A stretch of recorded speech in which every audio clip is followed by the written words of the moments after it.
All right. Hi, everybody. Thank you to the participants that have already joined. We're going to give it a quick beat just so that everyone who is here to hang out has the space to come and hang out. So, yeah, enjoy the awkward silence.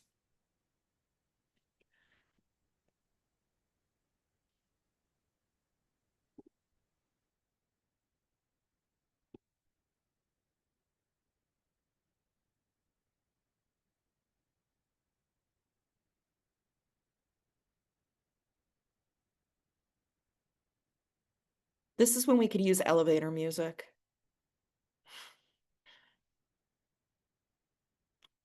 And you know that Muzak is invented in Cleveland. I heard, I heard that Cleveland may or may not rock.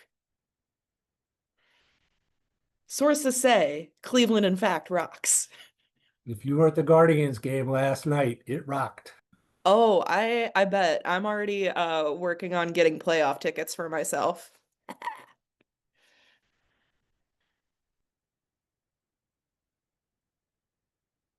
All right, we'll just give it a couple more minutes because Sarah said that we had like 12, 15, and we're sitting at 9 right now. So we're just gonna hang out. Hope everybody had a nice lunch. Maybe has exciting dinner plans. I, for one, will be watching the Bengals break my heart yet again because that's my weekly torture. Yes, we have an intimate group this afternoon to talk about all the policy wonky things about unemployment. So thanks so much for joining. And as you can see, we're just going to make it a little bit fun for a Monday afternoon. Listen, I don't do anything if I can't make it fun. And unfortunately, I find unemployment compensation policy really fun. But that's mostly because I have the mentor to end all mentors, Zach Schiller, who is the genius behind anything related to policy in the great state of Ohio. She thinks that flattery is going to be useful, but it is not. In fact, it's probably the reverse. You know, you say that, This but is you being haven't gotten recorded, rid you of me know. yet.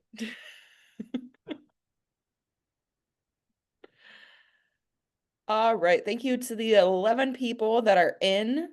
Angela, Erica, Heather. Hi, Heather. Jennifer, Joseph, Kara, Christy, Rebecca. Oh, you are Sarah. Sorry. Oh, and another Sarah. Shelly and Tiffany. Oh, sick. That's 12. All right. So we'll start with now. Hi, everyone. My name is Bailey. I am the Work and Wages Fellow at Policy Matters Ohio. With me is my colleague and superior mentor, Zach Schiller, who is the Research Director at Policy Matters Ohio. Policy Matters, we aim to create a more sustainable, equitable, and just in general, a better state of Ohio. And one of the ways that we are able to accomplish that is through the great stabilizer, unemployment and unemployment policy, and making sure that it's a policy that works for Ohio's workers in a way that is able to sustain them, to keep them stable during times of unemployment. So Sarah, if you could please hit the next slide. Thank you. Also, if there are any questions, please put them in the Q&A. We're happy to address those at the end of the presentation. So as they're coming to mind, feel free to drop them into the Q&A section of the Zoom. We will do that, and then I will also make sure that Sarah has my contact information so that if there's any additional questions that you think of at like 3 in the morning when unemployment policy keeps you up, like it does me, you can send those to me at any time. Happy to discuss. So, why is unemployment compensation important? It keeps workers and it allows workers and their families to put food on the table, make their mortgage or rent payments, and keep the lights on while they seek employment. It also helps businesses and communities be stronger because the funds that you get from unemployment act as that kind of stabilizer so that you're able to do a sufficient job hunt, so that you are not taking the first job that is presented to you just so that you can make ends meet. This helps you make ends meet so that you are able to go into a career or reestablish your career in a field of your choice. I always like to put it that we don't want millwrights working at McDonald's. That's not utilizing their skill set in the best way for the community, for businesses, their general talent and well-being and earning potential. We want to make sure that you're able to get back into your field and thrive in it. It also boosts purchasing power, which helps with the local economy. So you have individuals that are still able to buy groceries, buy a t-shirt, contribute to the local economy so that there is some stabilization there. It also allows laid off worker. Oh, I already said that. Oh, great, I covered it. Wonderful. Next slide. I got a little ahead of myself. It happens. So the origins of unemployment compensation, it originated with the Social Security Act of 1935, and the federal government sets guidelines and the states determine the key features of the program. We are seeing some changes to unemployment right now in the state of Ohio with adjustments being made. The budget bill allowed for funds to be distributed to ODJFS for a tech overhaul. Hopefully no one on this call was negatively impacted by COVID insofar as that they lost their job and had to file for unemployment. But if you did or you heard about it in the news, the unemployment tech side is very outdated and very cumbersome. So we're in the process of a revamp of that and also to make it more inclusive so that it is easier for people to file. That's something we're keeping a close eye on and have been discussing with our partners to make sure that it is as seamless as possible. There's also two bills that are currently circulating in the Ohio House of Representatives that would impact unemployment compensation, and we will get to those a little later. So that's a little teaser for you. So how are benefits determined? So you get half of what you made up to a maximum. Right now, that maximum is $600 if you have $600 a week, excuse me, if you have no dependents. 728 if you have one or two dependents, 810 at three or more dependents. So there's some variation there, but your general rule is about half of your weekly income. Crucially, these benefits are indexed to wages. The Ohio average weekly benefit for the 7 months ended in July, excuse me, was $493.57, less than the federal poverty level for a family of three. So benefits are not over generous.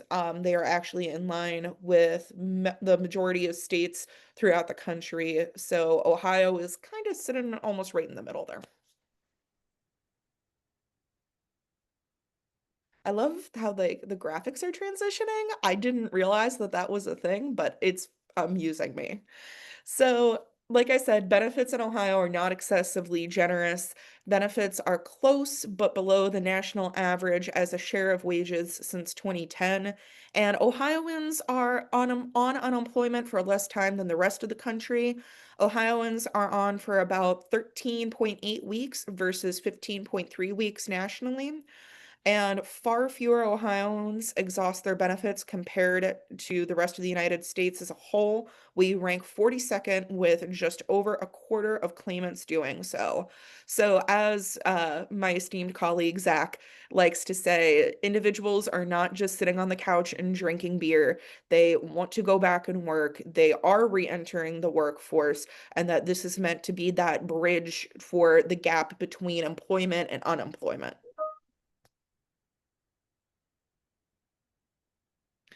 So, one of the biggest things, that's why there's a lot of pretty stars on this slide. If you take away nothing from this presentation, one, I'll be really sad. Please don't do that to me. Two, the most important thing to take away is that we do not want to see weeks cut. And right now, there is a bill in the Ohio legislature, House Bill 376, that would do so. Right now, we are sitting at 26 weeks of unemployment, which is the same as the 37 other states, so including our neighbors, except for Kentucky. Unfortunately, Kentucky doesn't have 26 weeks right now, but 26 weeks is across the country the standard, and we do not want to see that those weeks be lessened, because at the point where that happens, that's less time, that's less stability, and the ultimate goals of unemployment are not able to be successful. So we do not support House Bill 376. We want to see weeks stay where they're at so that individuals can actually benefit from the program in the full way that they need to. Also, with this looming recession that feels like it's coming closer and closer, individuals are really going to need those 26 weeks in the event of a layoff, especially in an economic downturn, so that they have the time to get back into their career field, and also be able to make their own basic living payments. Let me just make one other point on that. I spoke with the chair of the committee, which is hearing this bill, the Public Insurance and Pensions Committee in the House.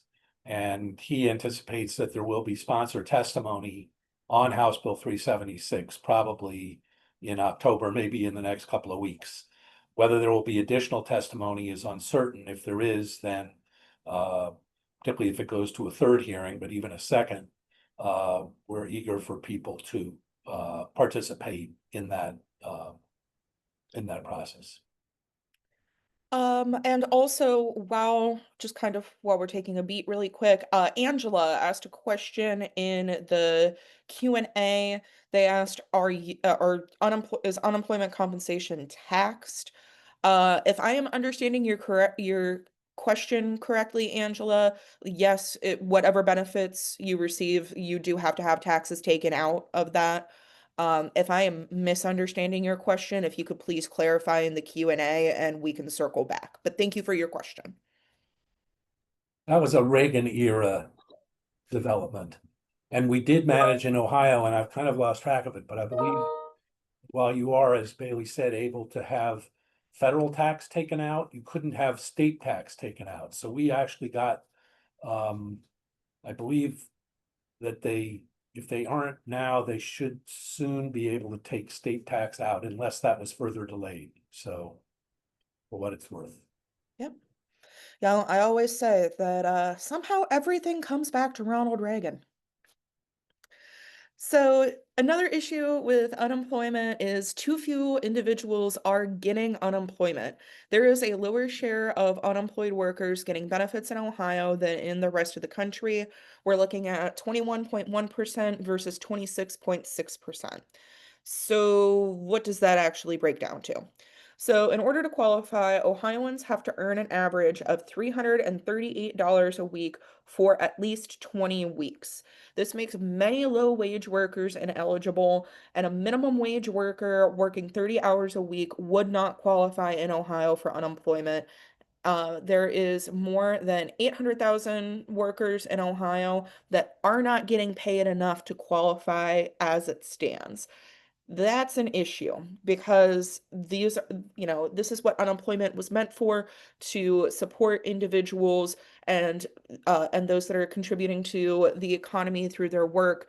You're working hard because you are a minimum wage worker doesn't mean that you are not entitled to some kind of unemployment benefit, but unfortunately, those are going by the wayside in the state of Ohio. I'd add one other thing, which is that since we did this slideshow, they just put out new data. And in the most recent period, it's an actually even lower share of unemployed Ohioans. It's now down to 16.7%. So only 1 in 6 of the unemployed Ohioans are getting unemployment benefits. Now, looking to the financing of the system, so unemployment benefits in Ohio are paid for by employer taxes, which is true in most states, except for Pennsylvania, New Jersey, and Alaska, which also have employee contributions. Right now, as House Bill 321 stands, which is another unemployment bill currently working its way through the Ohio House of Representatives, is that there would be an employee contribution for what is called negative rate employers, which means that those employers are spending more on unemployment benefits than they're contributing to through unemployment taxes. Um, we'll go more into the weeds on 321 and what we would like to see moved around later, but just flagging that really quick. Um, Ohio unemployment taxes as a share of wages are near the lowest they have been in 50 years. So, yeah, Ohio's doing its best out here.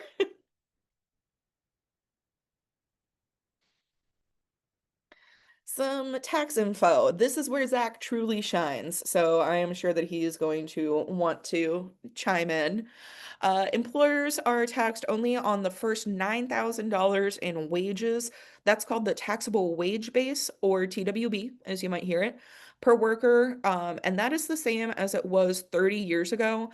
If the current taxable wage base had increased with inflation, it would be well over $16,000, which also happens to be about the state average.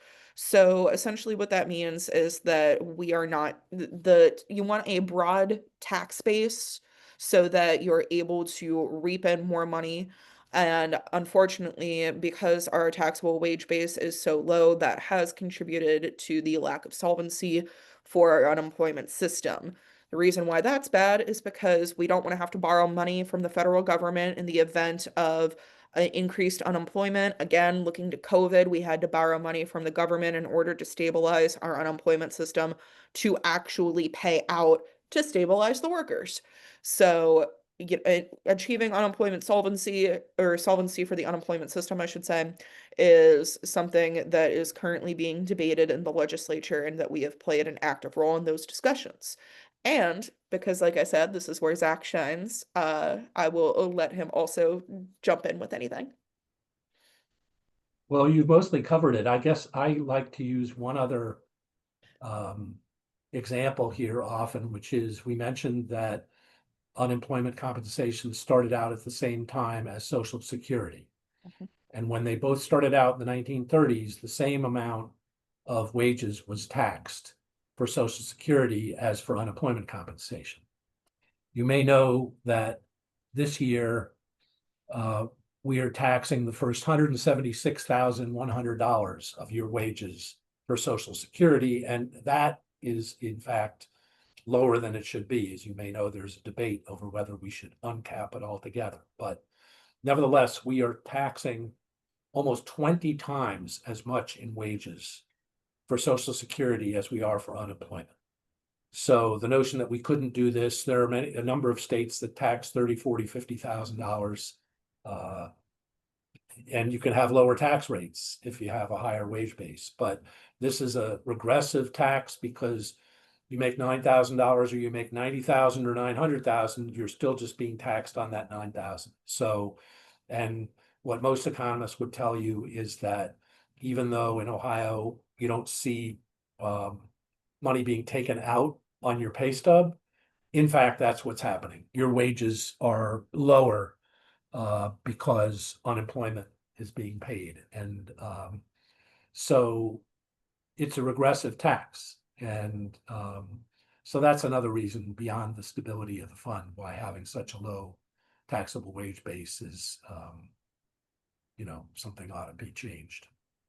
Man, I thought I covered everything, but I always forget that Social Security example. This is why I need Zach. All right, next slide, please. All right, so now let's talk about House Bill 321, which, as I have previously mentioned, is one of two unemployment bills that is working its way through the legislature right now that we are closely tracking. 321 is attempting to achieve unemployment solvency, or solvency for the unemployment system, excuse me. So it would raise the taxable wage base to $9,500, which we like to see that increase in the taxable wage base. But as you know, can note from the previous slide, that is still grossly under where it needs to be in order to have notable impact. And it would also make the workers and employers that have contributed less in taxes than their laid off workers have gotten in benefits.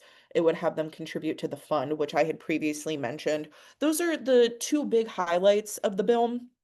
Um, this is essentially a shell of a bill that is meant to be amended. And there have been discussions between organized labor, unions, and the business community on how to achieve solvency.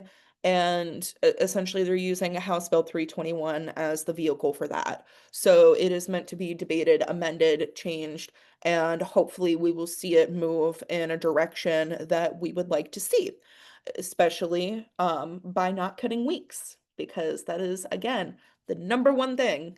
We do not want to cut weeks.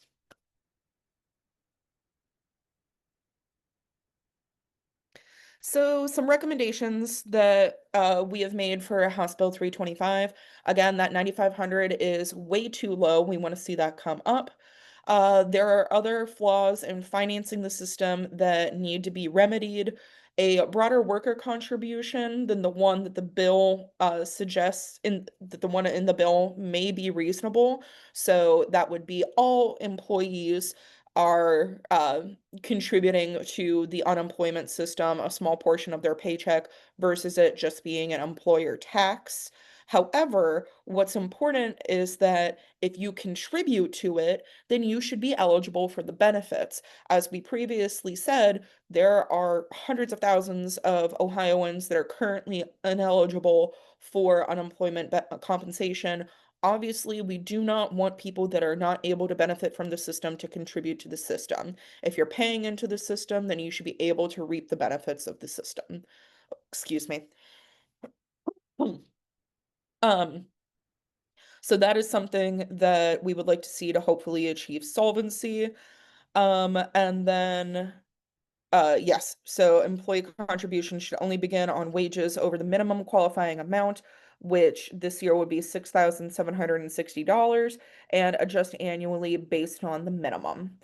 So those are our key recommendations for how we would like to see 321 adjusted to actually achieve solvency and to also be fairer for Ohioans.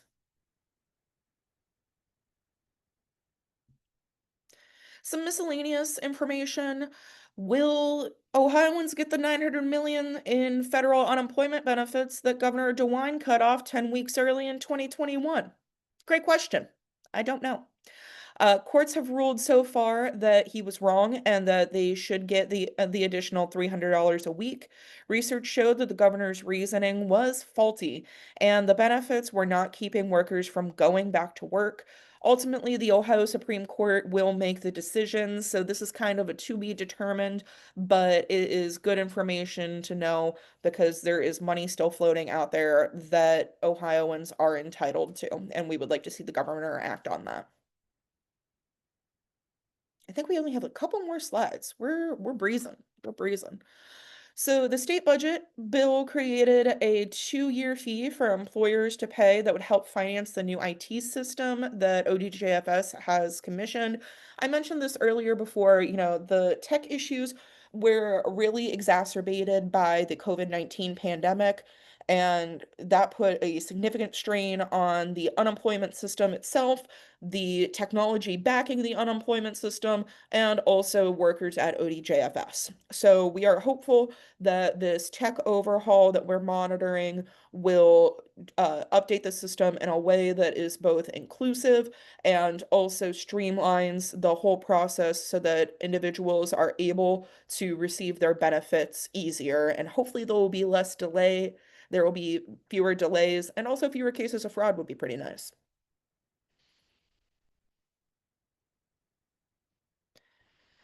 So, though Ohio's unemployment remains relatively low, it has been rising, and the share of workers unemployed for more than 26 weeks has been growing. Ohio needs to be ready for the next downturn. We do not want to be in the same position that we were during the COVID-19 pandemic and having an unemployment system that was just crumbling as individuals were trying to get benefits. So, with the next economic downturn, we need to make sure that Ohioans are prepared and that ODJFS is also prepared so that we can make sure that we have stable communities and stable incomes. Important. Benefits go up with wages as they should and do in most states. Taxes do not and should. The solution to Ohio's underfinancing of its system lies heavily in modernizing our tax system. Unfortunately, everything does come down to taxes. That is the number one thing.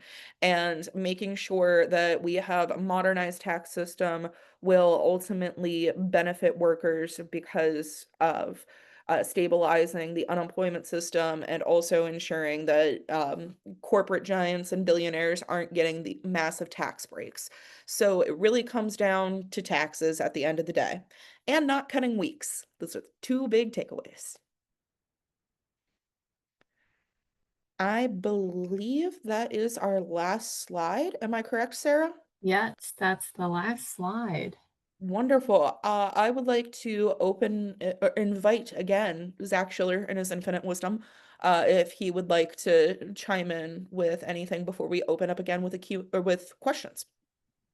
No, I think you've covered it. I get a gold star today. I'm very excited. What a great Monday. Thank you, Zach. Okay. Keeping things rocking and rolling. Does anybody have any questions that we can address?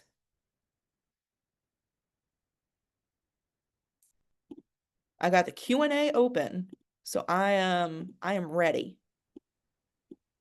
And I do see a hand here. So Angela, go for Angela, it. what is up? Okay, can you hear me? Yes. Okay, great, because this would just be easier to explain than type, I Okay. think. I have a couple questions. I come in without a lot of knowledge, so thank you for, enlightening me. Um, Not having gone through unemployment myself, one of my questions is, I feel like I've heard that, does it depend on your departure? Like, do you have to be fired to access it? Or if you voluntarily leave, does that impact your ability to qualify for unemployment? That's my first question. Yeah, so unemployment compensation is meant for individuals that have lost their job at no fault of their own. So that can be being fired, being laid off. Um, there are there are certain circumstances that would disqualify you, yes. Um, But essentially, so when you file for unemployment, a notice also goes to your employer and they have to give the reasons why they let you go, essentially. And then a determination is made off of that. Automatic disqualifiers are if you willingly quit your employment, then you are not eligible for unemployment in most cases. So you have to either have been laid off or terminated. So even if you left because it was like a toxic situation or you experienced discrimination or something, is that possible, but just a long determination and kind of unlikely, or is that not even an option? That generally speaking is not an option. However, some states do offer unemployment benefits for survivors of domestic violence. Hmm. That is something that has been floated around throughout the country. Um, so there's some special circumstances there, but if you are in a toxic workplace and you willingly leave, then no, you are not eligible for unemployment benefits. The thing is that, under Obama, there was something called the unemployment modernization. Well, now I'm forgetting the name, but anyway, they had a federal pot of money that states could access if they did things to modernize their system and make benefits more available to people, including if they were victims of domestic violence, but also if they were following a spouse to a job in another place. Hmm. Or compelling family circumstances. You have to quit because you got to take care of your aged relative or that sort of thing. Mhm. So a number of states do have those kinds of protections, and we do have certain things in Ohio that not every state has. For example, in Ohio, we consider your most recent wages when you work. In some states, they go back and they only consider wages from a year-long period that's at least 3 months old. So this is called the alternate base period. And that actually allows many people to get unemployment who may have been only recently hired, but still qualify because they've met the necessary 20 weeks at the requisite wage. So it's complicated. And in fact, I know there are a number of legal aid people on the line who handle these kind of cases, because you do have a right to appeal if you believe that you should be entitled to benefits. And we would certainly recommend that, while obviously some people are fired or lose their jobs in ways that they are not eligible, there's often a fuzzy line there, and it depends on the circumstances. And so yes, it's true that by and large, you're only eligible if you lose the job through no fault of your own. But what does that really mean? You know? And there are questions as well about seeking work, and what do you have to do to seek work once you are unemployed to continue receiving benefits. So you'll see that there are many, many cases that are appealed, and there's a whole appeals system, including the Unemployment Compensation Review Commission. That's sort of the final arbiter, short of the courts, for determining that. And people do appeal this and can get benefits depending on their individual situation. All right, Angela, hit us with your next questions. Let's go. Okay. I mean, if other people put their hands up, I'm happy to take a back seat for a couple. All right. So there was the slide about the percent in Ohio versus nationally who are receiving unemployment benefits. We were like lower than nationally. And I just wanted to clarify that. So that wasn't necessarily the percent. It's not like people aren't trying to access it. What you're basically saying is Ohio is putting up more barriers for our unemployed residents to access. Correct. Okay. Just wanted And to make the the major barrier there is that, again, like minimum wage workers working 30 hours a week Yeah. are ineligible. So making that $338 a week for 20 weeks, that is a barrier. Yes. yeah, increase. I mean, it does also include people who don't apply, and that's a problem. There are people who don't apply who would be eligible. So it's another reason why the more people who know about, if you don't think you're going to get benefits, you probably won't apply. So having a high threshold discourages people, and there are probably some people who are above the threshold who would still get it, and they don't bother. So the share of people who get benefits is, to my mind, shockingly low. It's shockingly low nationally, and it's even worse in Ohio than it has been in the country. But it is also true that these percentages cover everyone who's unemployed. So if you're someone who has been going to school and haven't been working, and you enter the labor force and are considered unemployed because you're looking for work, you wouldn't be eligible for unemployment because you hadn't worked enough to qualify. You aren't, as they say, attached to the workforce. Even if you throw all these people out and just include those who lost their job, it's still way too low, and it's gone down considerably from what it was 40 or 50 years ago. It's also very different from state to state. Pennsylvania has a much higher share of its unemployed getting benefits than Ohio. And this is a function partly of that they don't have this really high threshold of how much you have to earn, but it has to do with all kinds of other more subjective elements of the system, of who is eligible and who isn't. And, there just are any number of rules, as well as the Ohio Revised Code, that spell out the details of it, which other people on the line could probably explain better than I, but which do factor into how many people get benefits. It's not just a matter of how much do you make, but that is a big problem. To have 800,000 people working who don't qualify. Yes, we should require that people do a certain amount of work, but ideally, the system would be set up based on how many hours you work. It wouldn't depend on whether you're a high-priced lawyer and you're making $250 an hour and you can qualify with an hour and a half of work, or whether you're a minimum wage worker. If you're putting in, a certain number of hours, and this is the way it is in Oregon and Washington and New Jersey, where it's based on hours and it doesn't then discriminate against lower wage workers.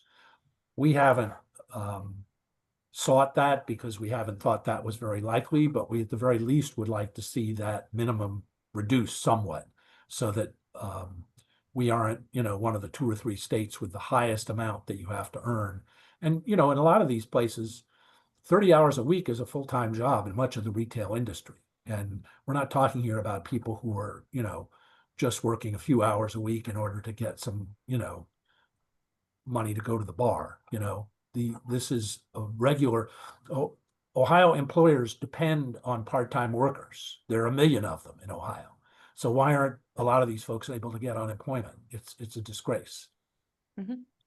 Angela, I believe you have a couple more questions, but I'm going to put you on pause really quick because we had something come in on the Q&A from an anonymous attendee. They asked, do you know why Michigan changed back to 26 weeks for benefits?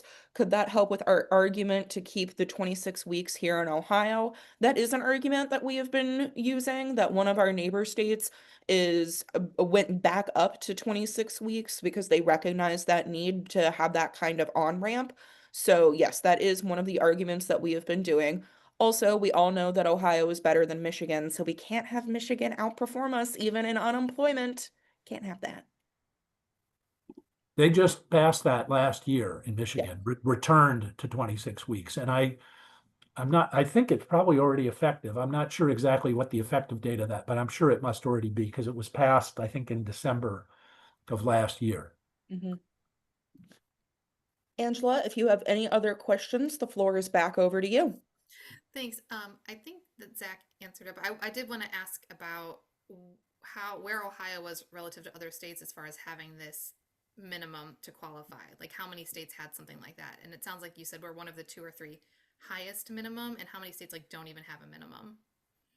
Well, every state has a minimum of sorts. They have different ways of defining it. Oftentimes they'll say you have to have made at least X many dollars in a quarter and a half's work. It's quite typical that states would require that workers be working in at least 20 weeks or a quarter and a half, in effect, of the year. So that's not atypical. They do have different standards in how much you have to make during that time. And I think Arizona and North Carolina, the last I checked, were the only ones that had a higher minimum than Ohio. So they were all lower than that, what amounts to $338. They don't always express it in quite the same way. They'll say, you have to make $1,000 in a quarter and a half's work, or you have to make $1,500. So it can be a little confusing because they aren't all defined in exactly the same way, but it boils down to that 6760 a year that you have to make is higher than I think all but 2 other states. Okay, one last question, and I think it was the slide after this where you had the was it taxable wage base average? Was the 16,000 what you're saying is the average currently among other states as far as what is being taxed? So is that currently the average for other states? Well, you said where it also happens to be about the state average. I don't know exactly what we mean when we say happens to be about the state average. Yes. I think, I mean, I'm not sure I heard that correctly, but what we did is we weighted the states according to the number of workers that they had under the system. So like we didn't include California and Vermont in the same way. Obviously, we weighted California more. And California, believe it or not, has a taxable wage base of $7,000, which is the minimum nationally. So we took all the different states and what their taxable wage bases were, weighted them by the size of the state, meaning the size of the covered workforce, and then came up with a national average, and it turns out to be more than $16,000. By happenstance, that's also almost the same as what it would have been in Ohio if going back to 1995, when we first established the $9,000 wage base here, if that had gone up with inflation every year since then, it would also be over 16,000. So whichever way you're looking at it, we're only a little over half where we should be. And that makes a huge difference in how much the fund would bring in.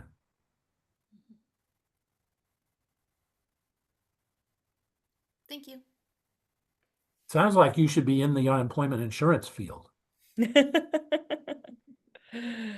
All right. Do we have any other questions? I got the Q&A up. I'm waiting. Or I can just keep yapping. I can do that. I'm quite the yapper. I mean, as you can see, Zach and Bailey are the preeminent UC experts in Ohio. And Zach has been in this world for many years and knows what's going on nationwide. So don't hold back your questions. Mm-hmm. I'm more than happy to have Zach answer them all. Well, we also, I mean, I think part of the reason why we wanted to do this, first of all, we think it's an important issue, obviously, but we also really encourage people to get involved with the legislative process. So if we do have hearings, for example, on bills, good or bad, or both, and it can be a combination, that we've had a lot of support from AOF members in the past. Because, just to cite one example, if you work at a food bank, if people can't get unemployment benefits, you're going to have a heck of a lot more people at the food bank. Mm-hmm. And conversely, when during COVID, we had federal benefits of $600 a week or $300 a week, that went a long way. It's still, if you can't go to work because the government is saying you shouldn't be going to work, obviously you need at least that much and probably more. But nevertheless, it really did alleviate enormous amount of privation, and I think calling upon all the other human services that people still may need, but maybe not quite as badly if they're able to count on that unemployment. And I think unemployment vies with SNAP benefits as being the most effective in translating into a positive economic effect. The last number I saw was that every dollar of unemployment insurance translates into $1.61 worth of economic activity, because you go and spend that, and then that means that somebody's employed at the grocery store or the car dealer or wherever you're spending your money, and they then go out and spend. So there's a multiplier effect in the economy. And I think SNAP is a little bit higher, but unemployment benefits people aren't banking their unemployment benefits, they're spending them. And so they go directly into the local economy. And so that has an effect. It's really a good thing for employers. You may not see it as a benefit that helps employers, but it does big time, particularly when you have a plant closing in a small community and you have, huge amounts of unemployment. What's going to happen to all the small businesses in that community if there's no unemployment benefit?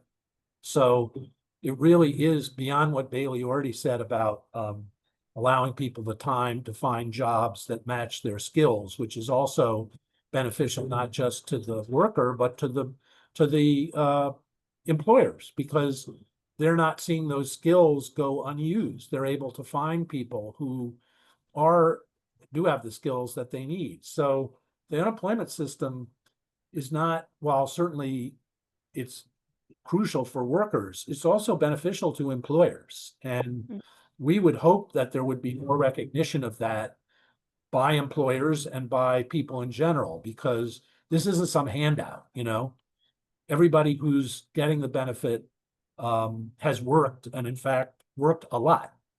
Yeah. More than they probably should have had to work in Ohio. So, these arguments that we hear about all these other kinds of, I think they're bad arguments when it comes to Medicaid as well, or SNAP. So I'm not legitimizing them at all, but they're just out the window when it comes to unemployment benefits. This is an earned benefit. And until about 20 years ago, there was pretty bipartisan recognition of that. And even now, think about it. It was during the first Trump administration that they passed these extraordinary federal benefits for unemployment. Mhm. And I think we have seen Congresses of different political persuasions during recessions stepping up and increasing unemployment benefits or making them more broadly available during recessions, because it is so recognized how important it is. And I don't know if we can expect that the next time around. We saw Governor DeWine turn down $900 million in benefits, which was scandalous. But there seems to be less bipartisan unanimity of the benefit of these of unemployment compensation. But I think there still is a remaining reservoir of support for that, because you just assume that that should be available. It's one of those things you learn in high school. This is there now. That's one of the reasons we had a Great Depression, is because we didn't have things like unemployment benefits.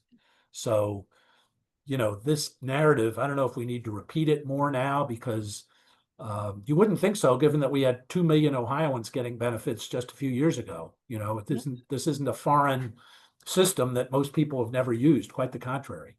Yeah. So anyway, sorry to go on, but there you have it. See, this is why Zach is the brains behind the operation. I'm just the lackey. I'm just the trusty sidekick. All right, last call for questions. Angela, I'm looking at you. Angela had great questions. I loved it. I had a great time. Yeah. Well, we probably should have posted this, but you can reach us with our first initial and last name at policymattersohio.org. Yes. So Bailey is B Sandin, Sandin, and I'm Zach Schiller, Z Schiller, Schiller, at policymattersohio.org. If there's some follow-up you may have, we'd be delighted to answer. Absolutely. All right, sir, I'm giving the reins back to you. All right, great. Thanks so much for joining. We'll have the recording out and the slides, and I'll also include Zach and Bailey's emails. Those should be coming to you within the next hour into your inboxes. Thank you for joining and spending some time talking about unemployment compensation this afternoon. Appreciate everyone. And thanks so much, Zach and Bailey. What a great presentation, great information. Appreciate it. Of Thank course. you. Thank you, everybody. Yep. Right. Bye.